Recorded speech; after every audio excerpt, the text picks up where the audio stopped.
Every time we go fishing, you know we gotta tie one on. In all honesty, when do I not tie one on? Every time I go in the water, I love to tie one on. Every day of the week, I like to tie one on. You may not know this about me, but every once in a while, I've been known to tie one on. Come on, man, join the Stray King team. All you gotta do, tie one on. I think I always tie one on.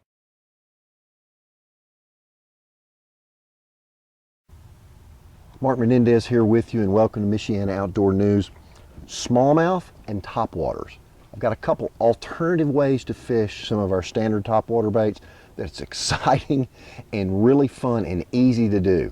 As I've gotten older, I don't like to make casts that are difficult.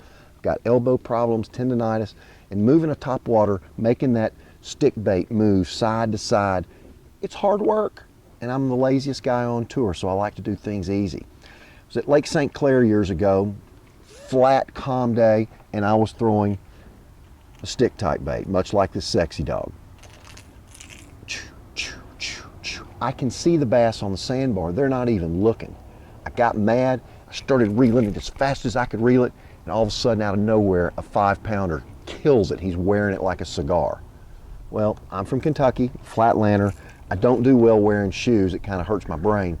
I throw back out there and I start, I'm like, you dummy, reel it in again.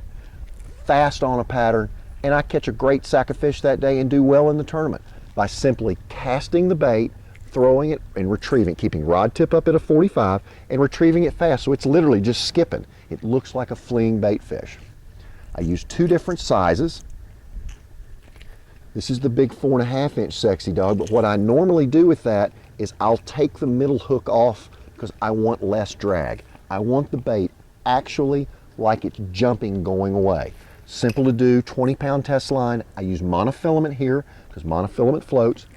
Throw it a long way, rod tip up, and that makes the bait skip just like that. Sometimes smallmouth don't want a large target like that. I will go to the smaller version, the 2-hook version, and this works very well when they're chasing smaller bait fish. This also works well just after they spawn.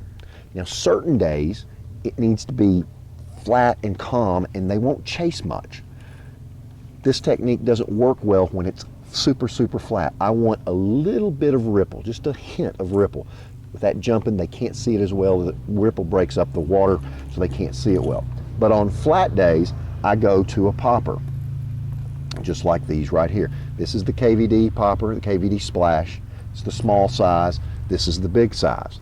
And what I will do with this, instead of a regular retrieve of pop, pop, pop, I will throw it out, hold my rod tip up, and reel slowly so that I create a V in the water with the mouth of the popper.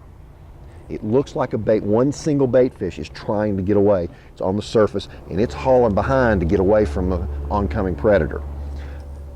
Holding that rod tip up, retrieving it just like this, and an occasional pop, it spits a little bit.